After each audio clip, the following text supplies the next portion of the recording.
Awesome. I dig it. And now let's get to some predictions. The next cycle peak, I guess the next halving is 2024. Typically, the year preceding the halving is when the market has a nice bull run, goes parabolic. I guess it all depends upon lengthening cycles, etc. But let's say by the year 2025, where can you see the Bitcoin price Oh heading? no, I see it over 100K. Easy, right? I'm a believer. I thought it was gonna get there last year, honestly. Didn't Yeah. we all? Didn't we all? I like Max Kaiser says 220,000 still in play. Hey, we'll see what happens. I'm always optimistic because, I mean, it's the most pristine collateral in the world. There's nothing else like it. There's true scarcity. How about you, Guillermo? Yeah, on Bitcoin, of course, I'm bullish exactly because of the halving and the way that the price has been moving in relation to that 4-year period. There's very interesting analytics ongoing about how high the next roof can go, but I'm definitely sure that we're going to see another uh, movement at some point where we surpass the current one by another layer of magnitude.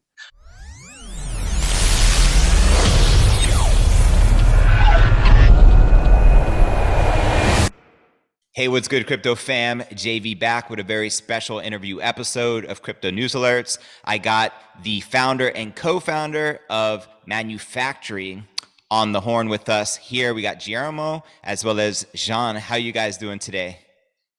Everything is good. Glad to be here. Thanks for having us. Love it. Nice to meet you, man. Thanks Yeah, for having us.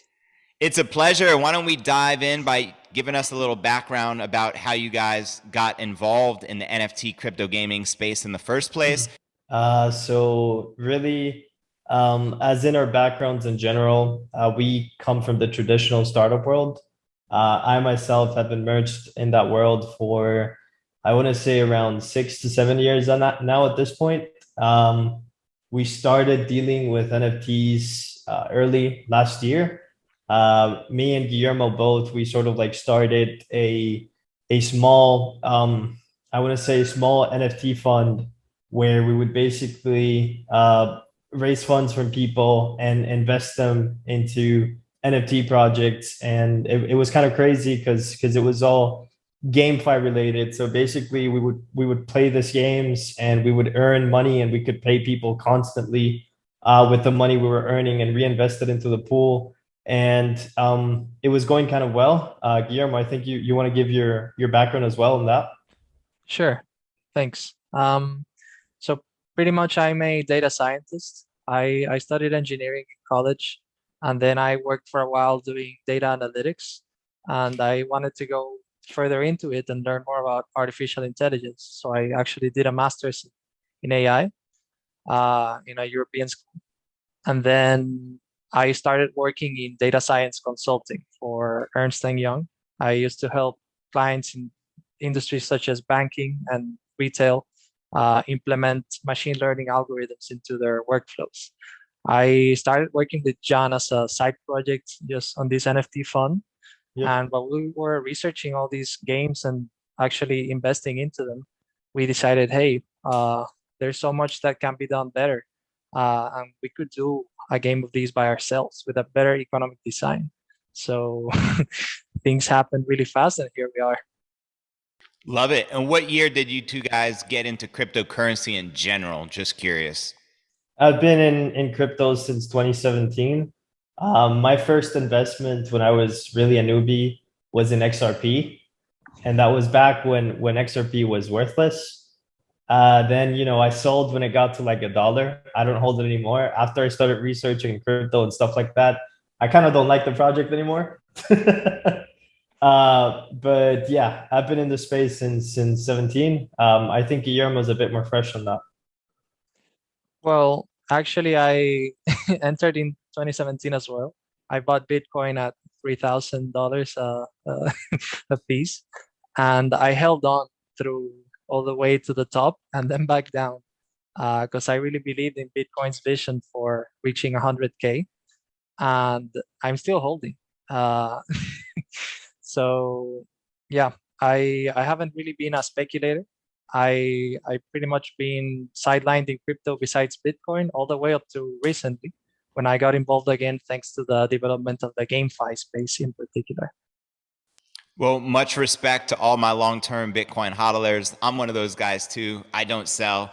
I just hodl. I'm here for the long-term vision. I believe Bitcoin is going to change the world. Why don't you tell us more about this crypto NFT gaming space? I know it's foreign to a lot of my audience, but if you can break it down to where we can all comprehend it, that'd be amazing. Yeah, I think Guillermo can do a great job on that. Cool. So pretty much NFTs began, you may know, first and foremost as a way of digital art.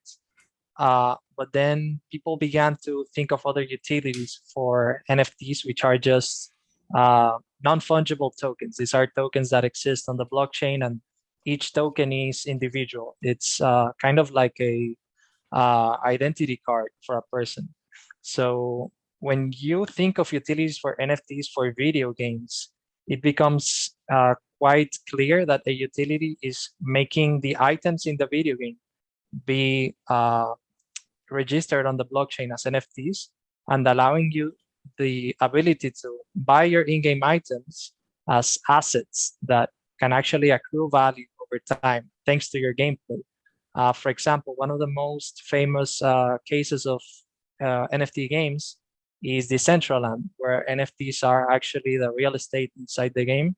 And the things that you do on top of that real estate accrue value for your property, which is a digital property. There are also more traditional games, like for example, think of Pokemon.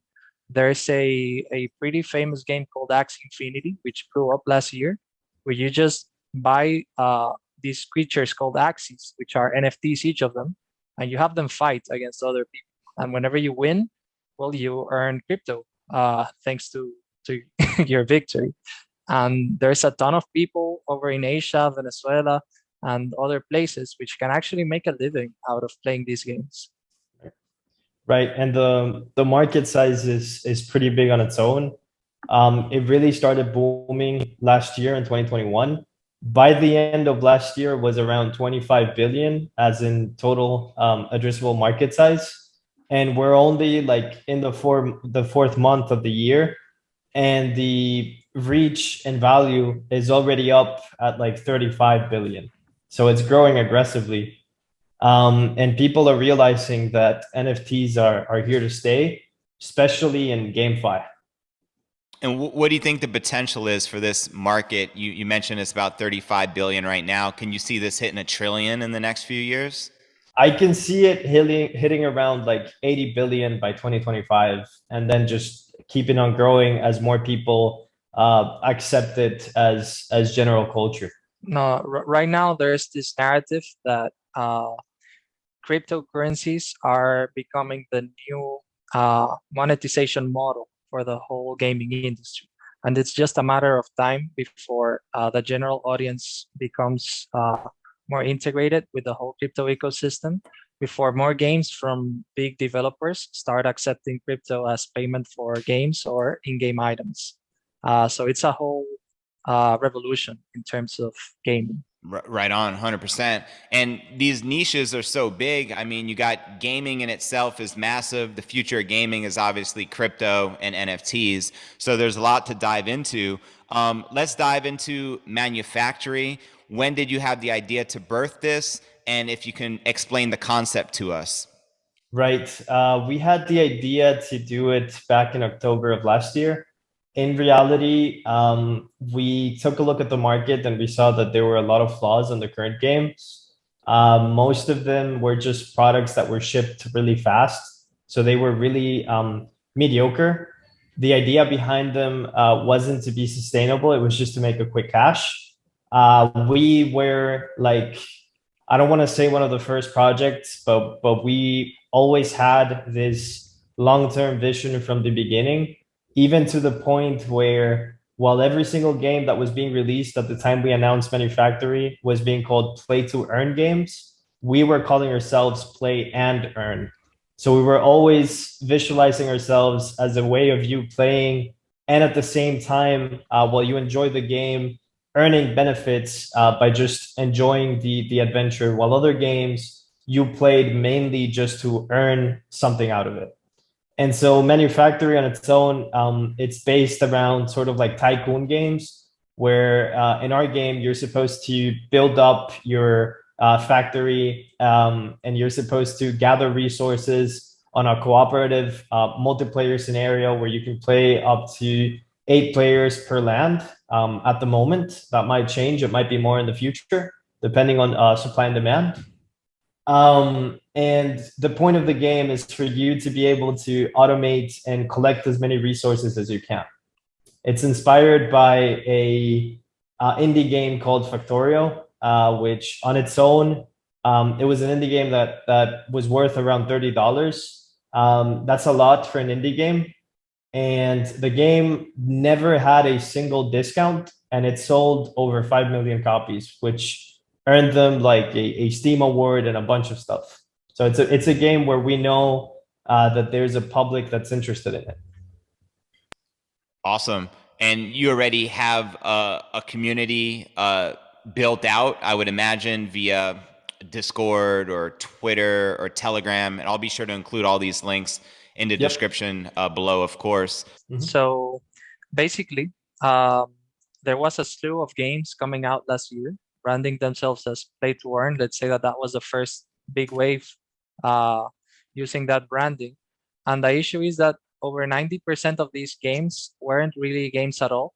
They were more just browser interactive experiences where you just had to make a few clicks to complete missions.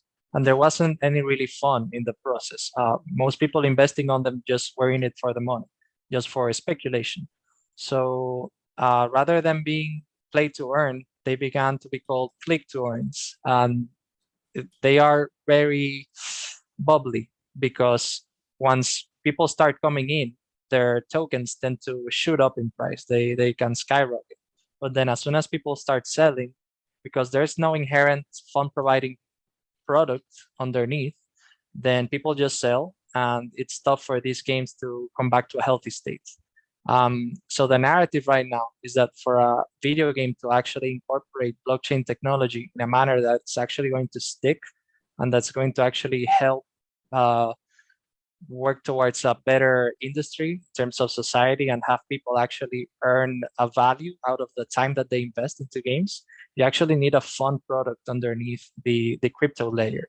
So that's how we visualize ourselves. And that's why now most of the industry is starting to shift towards trying to develop fun games and calling themselves play and earn, which is how we've been calling ourselves from the very beginning. Yep. Makes sense. So in a nutshell, you have a real application for gaming. You're attracting gamers. You're not just attracting people looking to get rich quick by making a few clicks, and that's the inherent difference.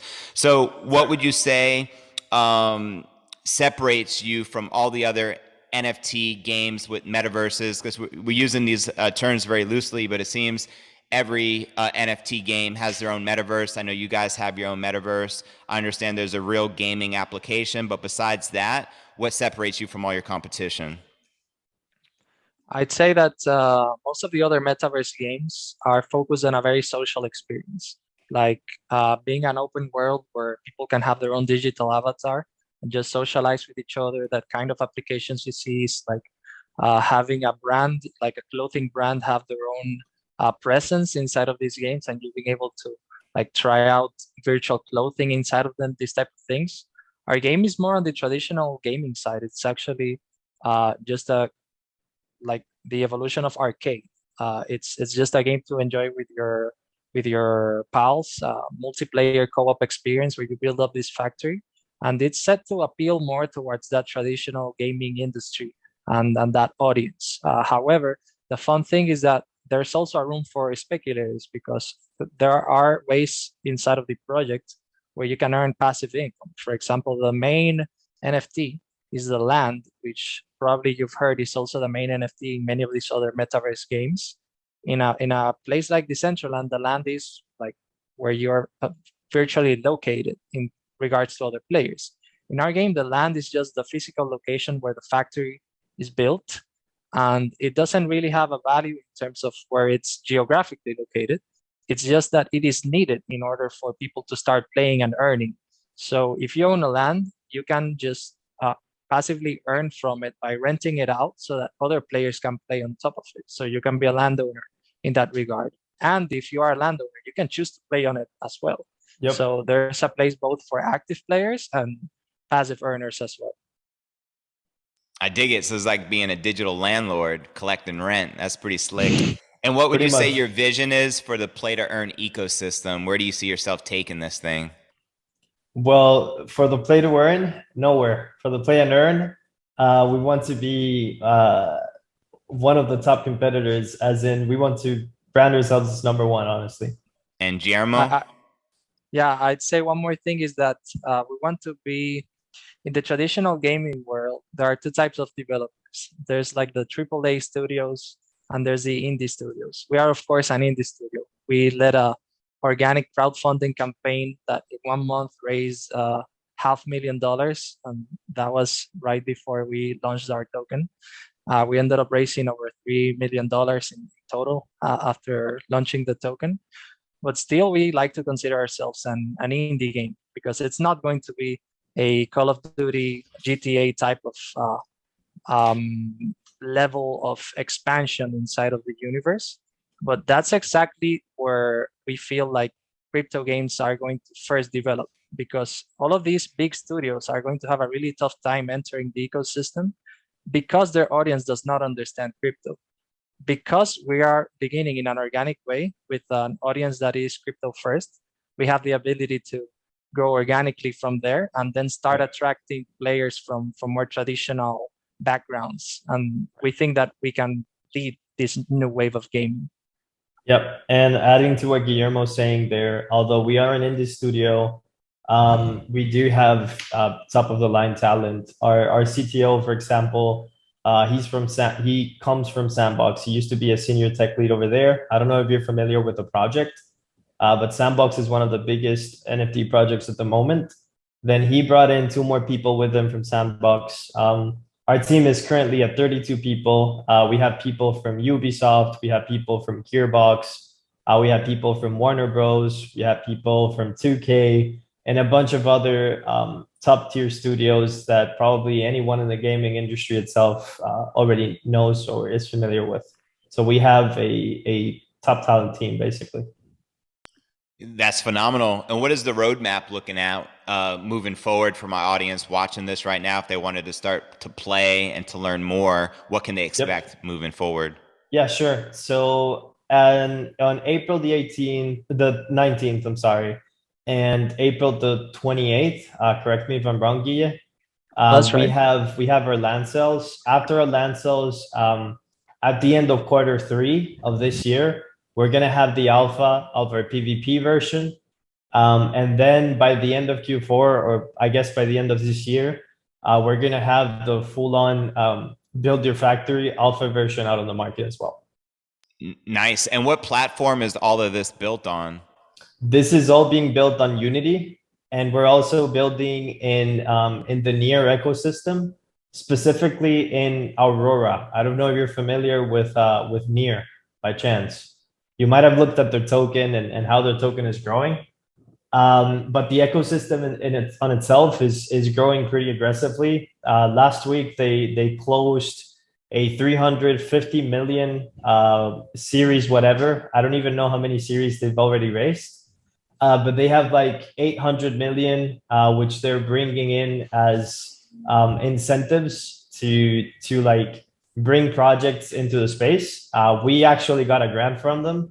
And we're also in the process of getting a grant from Aurora as well, which is a layer 2 version of Near. And we're going to be the first game to be built in Aurora, or I guess in Near layer 2. Well, congratulations. That's pretty massive and impressive. And especially Thanks. with all these partnerships and people working on the project, I know this is going to be a pretty big deal. What do you say is the main reason you feel this is going to be super successful? If what comes to your mind? Mainly, in my opinion, it's due to the fact that it's going to be a fun game. In the blockchain market, most of the games, if not any, at the moment, are not really fun. You're just playing them for pure speculation and just to earn money. We're creating an experience that you can actually enjoy. So it gives you both benefits. There's going to be a lot of projects coming this year that are also under the same idea or concept that we are, as in let's make a fun experience. Yeah, I'd also add that there's so many people coming into crypto thanks to the GameFi ecosystem, because these people are just traditional gamers who tend to be young, and they have some extra cash that they're willing to expend on something that's fun rather than just looking at a stocks chart, for example. And so there's a lot of people who are for the first time looking at making a financial decision, and they're looking for games that actually are attractive from a interaction perspective, where you can actually for the first time have an investment which you can interact and have fun with. This is something that's really I think rings with the new generation of people. Yep. Gen Z or whatever you want to call it. So we definitely think that this is something that's going to stay. Awesome. I dig it. And now let's get to some predictions. Jean, if you don't mind sharing, where do you see the Bitcoin price heading this cycle peak? How high can you see that baby going? Honestly, I see it going a bit lower than what it is, and then I see it going bullish until 60K. Okay, so you don't think we'll break the all-time high we set back in November for this cycle? I don't think we will until at least like by the end of this quarter. I feel like we're still going to be playing on the pull and rug game that we've been seeing lately, where it's just a roller coaster of emotions. Okay. And what about, sorry, I just asked another one here. The next cycle peak, I guess the next halving is 2024. Typically, the year preceding the halving is when the market has a nice bull run, goes parabolic. I guess it all depends upon lengthening cycles, etc. But let's say by the year 2025, where can you see the Bitcoin price heading? Oh, no, I see it over 100K. Easy, right? I'm a believer. I thought it was going to get there last year, honestly. Didn't we all? I like Max Kaiser says 220,000 still in play. Hey, we'll see what happens. I'm always optimistic because, it's the most pristine collateral in the world. There's nothing else like it. There's true scarcity. How about you, Guillermo? Let's talk about Ethereum or any other top cryptocurrencies. Are you bullish on any of them? Yeah, on Bitcoin, of course, I'm bullish exactly because of the halving and the way that the price has been moving in relation to that 4-year period. There's very interesting analytics ongoing about how high the next roof can go. But I'm definitely sure that we're going to see another movement at some point where we surpass the current one by another layer of magnitude. For other tokens, I'm sure that Ethereum is gonna stay too, especially if it can finally finish migrating to ETH2. And besides that, I know that there's quite a few cryptocurrencies that are going to battle it out, trying to become a replacement. Like Near. Yeah. Near is definitely one that we feel bullish on. Not only because they're helping us, but also because from a user experience perspective, they are really making it much more smooth to enter their ecosystem and have a wallet than the traditional OX types of wallets that you see on Binance and other chains. For us, it's really the next big obstacle that needs to be solved: how to onboard more people who are not as technically savvy onto these ecosystems. And yes, we think that Near is doing a great job at it. Awesome. Thanks for sharing that. And is there any last things you'd like to share with my audience regarding your project that I didn't get to ask you? Yeah, I think there's one more. Be wary on April the 18th and that whole week. We're going to have a huge ad running on Times Square for Manufactory. Now that's pretty epic. How much does an ad in Times Square cost nowadays? Honestly, I'd have to ask finances. Well, we'll be on the lookout for that, gentlemen. As always, I appreciate you coming out, sharing with my audience. If anyone has any questions for either Sean or Guillermo, be sure to ask in the comments below. We'll do our best to address them. And yeah, thanks for joining me, gentlemen. I wish you mucho success with this project. Thanks for your time. My pleasure. Thank you. Take care, gentlemen. Peace. Take care, everyone. Gracias for having us.